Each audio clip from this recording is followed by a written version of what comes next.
आपने देखा, पूरी दुनिया ने देखा कि कई महीनों से पाकिस्तान जो है वो जंग बंदी के लिए कोशिशें कर रहा है, पीस टॉक कर रहा है, उसके बाद कतर भी इन्वॉल्व हुआ। लेकिन जब से दोबारा से जंग का आगाज़ हुआ है, आपको नहीं लगता कि पाकिस्तान अब बिल्कुल खामोश हो गया और शायद शायद शायद वेट एंड वॉच वाली पॉलिसी जो है वो अपना रहा है? तो क्या कहना चाहेंगे आप? बहुत बहुत शुक्रिया जी। और मौजूद पैनलिस्ट और साजिद तारड़ साहब, द हीरो ऑफ पाकिस्तान, को सलाम।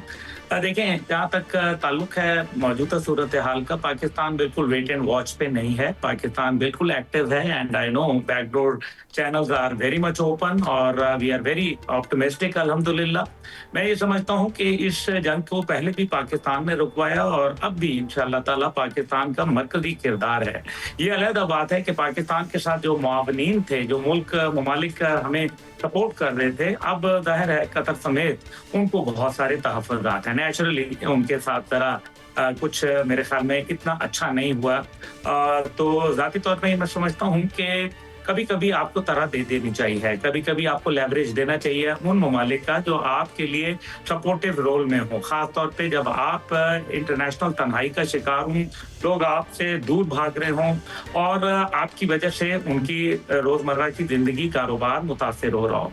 देखिए, जहाँ तक का ताल्लुक है मौजूदा सूरत हाल के अंदर, पाकिस्तान तुर्की के साथ बिल्कुल राब्ते में है। मेरे खुद क्योंकि फॉरेन मिनिस्टर के साथ ज़ाती ताल्लुकात है, आकाए हाकान फिदान के साथ, इसलिए मुझे मालूम है, वो मेरे पर्सनल दोस्तों में से हैं कि पाकिस्तान के अभी जब आर्मी चीफ वहाँ गए थे तो बहुत अच्छा मेरे ख्याल में एक पॉजिटिव रिस्पॉन्स आया। इसके अलावा सऊदी अरब के साथ मिलकर हम काम कर रहे हैं। We are on a hotline with China as well. और अमेरिका को भी हम ये बता रहे हैं कि का मुजाहरा करें। मादी के अंदर भी अमेरिका ने ये किया था और आपको याद होगा कि जब उन्होंने कहा था सफ़े हस्ती से मिटाने के लिए, तो पाकिस्तान का इतना बड़ा तारीखी किरदार है कि मैं आपको क्या बताऊं। मैं एक छोटी सी हिंट सिर्फ दूंगा, पूरी तफसील नहीं बता सकता, कि अगर खुदा न खास्ता ईरान में न्यूक होता तो उसके असरात पाकिस्तान में होते। पाकिस्तान ने सिर्फ ये कहा कि अगर पाकिस्तान की 1 इंच जमीन को भी नुकसान हुआ तो पाकिस्तान लाडलों को नहीं छोड़ेगा। And I think it was a massive blow to all this idea. Pakistan is not a weak country. Pakistan की डिप्लोमेसी, पाकिस्तान की मिलिट्री स्ट्रेटजी, पाकिस्तान की इस टाइम पे जो मामलात इंटरनेशनल वर्ल्ड के अंदर और खास तौर पे इस्लामिक ब्लॉक के अंदर और रीजन के अंदर, I think they are the most dominating for the time being. जहां तक ताल्लुक है full flag war, I think कि दोनों इसको अवॉइड करेंगे। अमेरिका भी नहीं चाहता, लेकिन वो 2 स्टेट कॉन्फ्लिक्ट से मल्टी स्टेट की तरफ मादी के अंदर लेके गया और अब ईरान लेके जा रहा है। आई थिंक कि ये उनकी एक स्ट्रेटेजिक गलती है।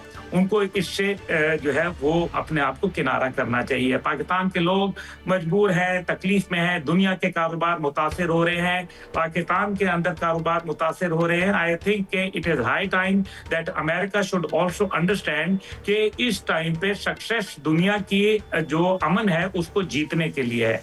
जो डोनाल्ड ट्रंप साहब जो कि अमन के एक पैगाम लेके आए थे, दुनिया में जंगें बंद कराने के लिए लाए थे, आज वो तीसरी आलमी जंग के दहाने के ऊपर दुनिया को कैसे लाके खड़ा कर सकते हैं। I think this is a high time कि डोनाल्ड ट्रंप साहब को अपनी पॉलिसी के ऊपर रिव्यू करना चाहिए। ईरान के पास जो टेक्नोलॉजी है वो इस टाइम पे अमेरिकन टेक्नोलॉजी के साथ बिल्कुल एक डिफरेंट एंगल के ऊपर है। वो इस्तेमाल करते हैं बेडू सैटेलाइट सिस्टम को और अमेरिकन करते हैं जीपीएस को। ना अमेरिकन उनको हैक कर सकते हैं, ना उसका कोई तोड़ है। और यही वजह है कि उनकी जो सुपीरियर टेक्नोलॉजी, जो कि एरियल सुपीरियर, जो उनकी एरियल सुप्रीमेसी थी, वो आज it stand jeopardized due to the technology.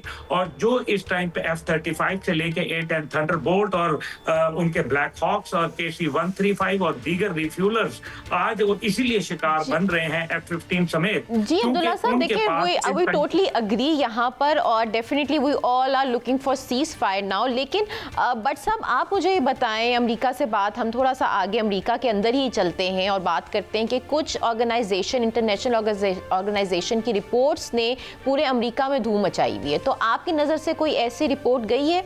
Farah Hashmi साहबा, हमारे भाई साजिद तारड़ साहब इस वक्त अमेरिका में मौजूद हैं, उनसे सारी तफसील लेता हूं, लेकिन 4 बातें मैं आपको ज़रूर बता देता हूं। जो आपने सर्वे की बात की है, जी हाँ, दुरुस्त बात है। इस वक्त सर्वे जो है वो बड़े खौफनाक किस्म के सर्वे आ रहे हैं अमेरिका में। हमने जो स्टडी किया है, राइटर्स की बात करूँ या दूसरी बात करूँ, 79% अमरीकियों ने कहा है कि ईरान में अमेरिका की फ़ौजी कार्रवाई अब तवील मुद्दत तक लंबी चलेगी। 79%, जबकि यही शरह जो है ये 65% मार्च में जो हुआ था सर्वे, उसके मुताबिक ये शरह जो थी ये 65% थे। अब ये 65 से 79% तक जा चुकी है और सिर्फ 18% सर्वे के मुताबिक जंग चंद हफ्तों में ख़त्म होने की बात सिर्फ करते हैं।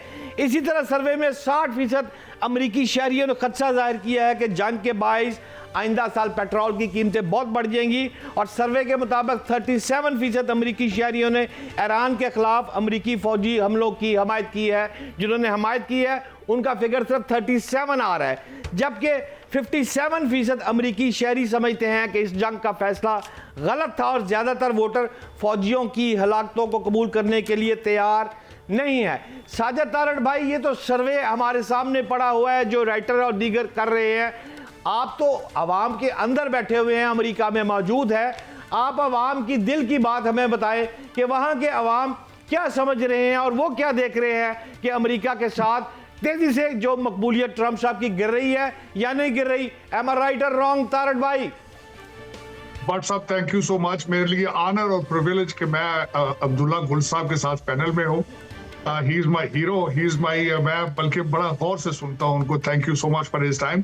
अब मैं बात करना चाहूंगा अमेरिका के अंदर कल परसों से बड़ा एक इजान है। जेडी वाइस का जो इंटरव्यू 3 घंटे का था, उसने इस जंग के बखड़े उन्होंने उसको ऐसी तैसी कर दी है। और जो आपने खुद सर्वे बताया है, आज मैं एक और बात से शुरू करना चाहूंगा। टकर कार्लसन जो कि डोनाल्ड ट्रंप साहब के बहुत बड़े सपोर्टर थे, मेगा मूवमेंट के बड़े पॉपुलर थे और आज भी उनकी फॉलोअरशिप बहुत ज्यादा है। आज की उनकी स्टेटमेंट ये है कि अगर जेडी वैंस सदर होते तो आज हम जंग में ना होते। तो दर हकीकत, और दूसरा जेडी वैंस का जो बयानिया आया है सामने, he is a sitting vice president, उसको प्रेसिडेंट ट्रंप साहब निकाल नहीं सकते क्योंकि इलेक्टेड है। उन्होंने अपने फासले क्रिएट करने शुरू कर दिए, बिल्कुल कैमला हैरिस की तरह। जिस तरह कैमला हैरिस ने उस वक्त प्रेसिडेंट बाइडेन से फासले शुरू कर दिए थे, आज दराड़ वाज़े नजर आ रही है। दर हकीकत जिस तरह के इसको माना जाता है कि प्रेसिडेंट ट्रंप एक एंटी वार उम्मीदवार बन के सामने आए थे और आज दुनिया की तीसरी जंग के सामने खड़ा कर दिया है।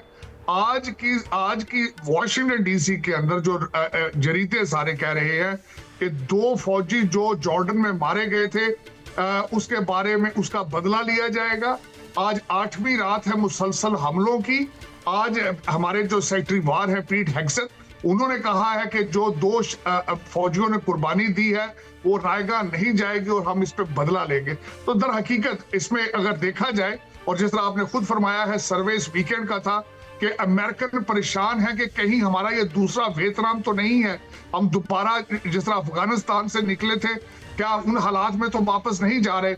और जेडी वैंस ने अपने इंटरव्यू में कहा था कि boots on the ground, we are not planning to do it. तो मेरे ख्याल जहां तक है, 2 अच्छी बातें भी इसमें से आई हैं, निकली हैं रिसेंट। 2 अच्छी बातें ये हुई हैं कि ईरान ने एक कैदी रिहा किया, प्रेसिडेंट ट्रंप साहब ने उसके ऊपर उसका खैर मकदम किया।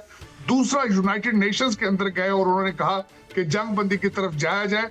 और मैं बिल्कुल अब्दुल्ला भाई से एग्री करूंगा, बैकडोर डिप्लोमेसी जारी है। पाकिस्तान के वजीर खारजा डार साहब जाके अपने काउंटर पार्ट चाइना में मिले वैंग ली से और वहां भी ये चीजें डिस्कस की। तो मेरे ख्याल में इस वक्त पाकिस्तान एक वाहिद मुल्क ऐसा है जिसके पास तीसरी आलमी जंग को रोकने की चाबियां मौजूद हैं और वो इसमें अपना रोल अदा करेंगे। हमारे फील्ड मार्शल साहब दोबारा सुरखरू होंगे, पाकिस्तान दोबारा इस जंग को रोकेगा।